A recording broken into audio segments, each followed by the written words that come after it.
你會唔會每一次公佈業績嘅時候都想揾到一啲蛛絲馬跡？份財報睇落去好似業績好好，但係股價呢就反而會跌喎。諗住 fair check 啦，但係又諗唔到啲咩原因可以影響到個股價。其實財報唔係數學題，反而係市場心理學。一齊拆解下究竟有咩玄機？大家好啊，歡迎你收睇咧攞住投資山莊莊主頻道啊。希望大家咧可以花少少時間咧就撳個鐘仔訂閱翻個頻道，同埋咧如果係覺得段片得到認同嘅話咧，不妨撳翻個 like 當係一個支持嘅。其實咧，我哋拆解咧業績好，但係點解股價唔升咧？有3個核心嘅邏輯嘅，包括係第一嘅市場理解層啦，第二嘅資金結構層同第三嘅預期相對層。但係咧，我哋今段片咧就先講咗市場理解層先嘅。你見到嘅好業績未必等於市場上嘅眼中嘅好。財報咧，唔少人認為咧收入增長咧，盈利超過預期，股價就自然會升啦。但係實際嘅情況又唔係咁喎，因為咧第一樣嘢就市場原本預期係啲乜嘢咧，大家都需要知嘅。財報之前咧本身都有一套預期嘅，財報咧反而係認為驗證翻咧實際同預期咧個落差有幾大。另外咧，分析師咧係點樣重新去定義翻本身個股價背後嘅故事咧？呢一樣嘢都要睇翻佢哋點樣敘事嘅，包括個增長嘅動能啊、利潤嘅結構啊、風險同埋競爭嘅格局係點樣？因為呢一樣嘢最終咧都係取決於你啲資金對於呢啲咁嘅未來嘅回報嘅信心有幾大，願唔願意用更加高嘅價錢去買入呢間公司。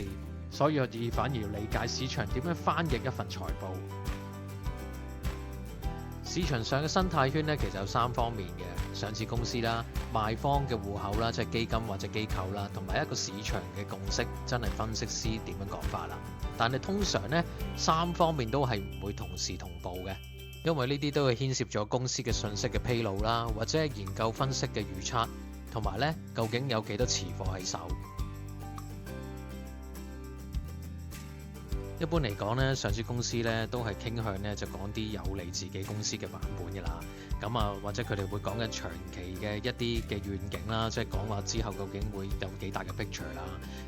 但係短期嗰啲咁嘅問題，通常咧都係會避談嘅。但係呢近期咧都會好啲，即係本身咧對於啲指引上面咧就唔會太於樂觀，都會對版翻，可能話大致上後期嘅預期係點。但係市場上對呢方面都幾敏感下嘅。仲有咧，就可能有啲將啲壞消息包裝咗啊！即係明明可能有啲嘢已經係變咗第二條路，舊嘅啲嘢賺唔到錢，咁可能就會講緊話嚟緊落嚟公司有機會轉型啦。我公佈財報嘅時候咧，都可能有啲話術嘅喎。例如咧，毛利率跌嘅時候咧，佢哋又會話而家係因為處於一個 AI 嘅投資期喎，咁所以咧就係要加大翻個 AI 嘅研發同埋人才嘅投入，要使錢啦。但係咧呢樣嘢咧係為咗長期嘅競爭鋪路嘅，或者短期嘅毛利率咧，咁而家承壓係正常嘅。呢啲都係通常毛利率下跌咧，有時會有咁樣講法。大家就要注意翻，究竟會唔會短期犧牲可以換到長期嘅領先啦。另一方面咧，現金流方面差咗通常就會講緊話而家係擴張緊啊，會而家係積極擴張，所以咧就霸佔嘅市佔率啊。有時咧就究竟市佔率係咪真係使錢可以霸佔得到咧？客戶需求如果強勁嘅話，究竟會唔會真係積存嘅貨係應該要增加咧？呢一樣嘢都要自己睇緊個未來嘅現金流嗰方面係咪真係根據個規模去改善而係大幅可以叫做回復翻啊？仲有可能話訂單放緩呢一樣嘢，亦都會話翻係一個經濟嘅問題，或者係需求係正常化一個週期。呢一樣嘢咧就大家就要睇緊係咪真係需求係過熱，所以就要回歸翻個理性啦，定係調翻轉頭公司個訂單有機會出現一啲營運上嘅問題，甚至係中間可能有啲問題，突然間有啲大嘅客戶嘅訂單取消咗，呢啲嘢都大家要理解翻，究竟上市公司講嘅嘢就要識得睇下究竟睇清楚。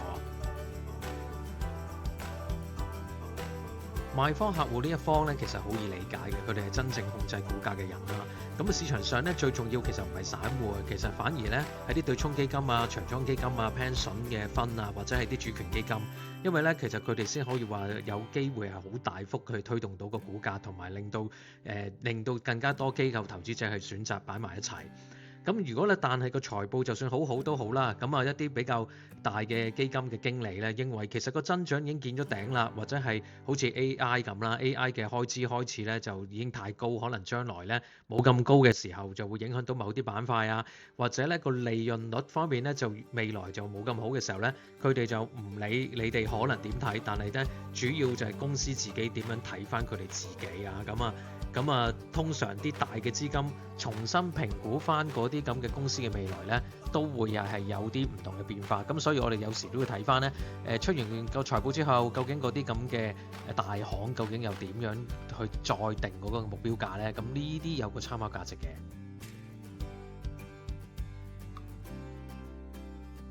最後一方咧，市場共識咧，其實就反映咗一樣嘢，真正嘅敵人反而唔係壞消息，而係咧可能個過高嘅預期啊。一般點樣知道市場共識點睇呢？都會睇翻啲分析師報告啊，同埋市場上咧出完個業績之後嘅股價嘅第一個反應，同埋成交上嘅有啲嘅變動啦。咁啊，其實市場上最危險嗰樣嘢都係講咗話，其實本身咧唔係業績差，就市場覺得你咧基本上已經係非常之好啦，已經啊。咁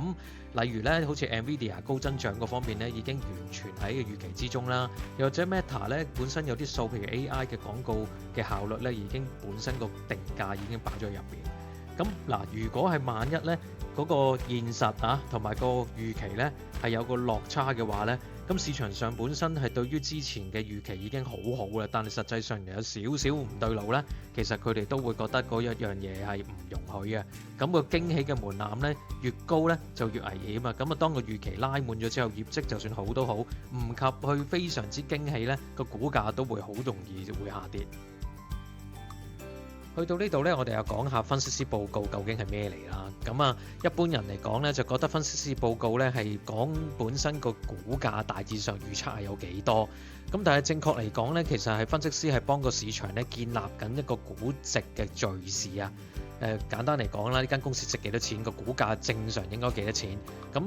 譬如間公司值幾多 PE 呢？值唔值得話個股價再提高啲呢？究竟係屬於咩類型嘅股票呢？成長型啦、增長型啊，或者收息型啊咁樣，呢啲都係一啲分析師報告應該睇到嘅嘢嘅。因為分析師咧都可以幫市場注釋翻呢一啲公司究竟係屬於邊一類型嘅公司，因為每間公司咧其實整體上個 PE 咧都係有得容易啲比較。咁如果係某啲類型嘅公司分咗類咧，咁係可以容易啲睇到個估值值幾多錢嘅。咁所以睇翻呢，如果佢出咗個報告之後，你又要睇下究竟佢屬於邊一類型嘅公司。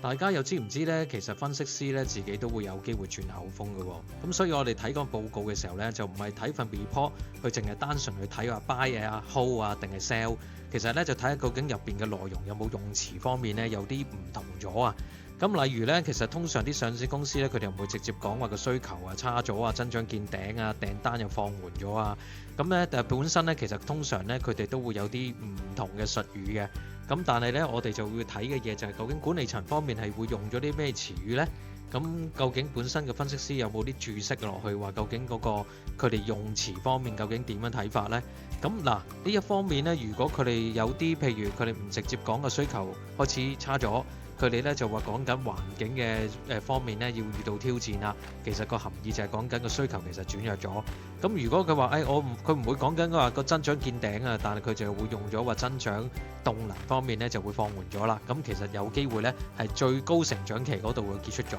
通常都係用啲婉轉啲嘅字眼嘅時候咧，呢啲係一啲隱性啲嘅指引，究竟會唔會佢自己本身對個行業都係已經見咗一個樽頸位啦？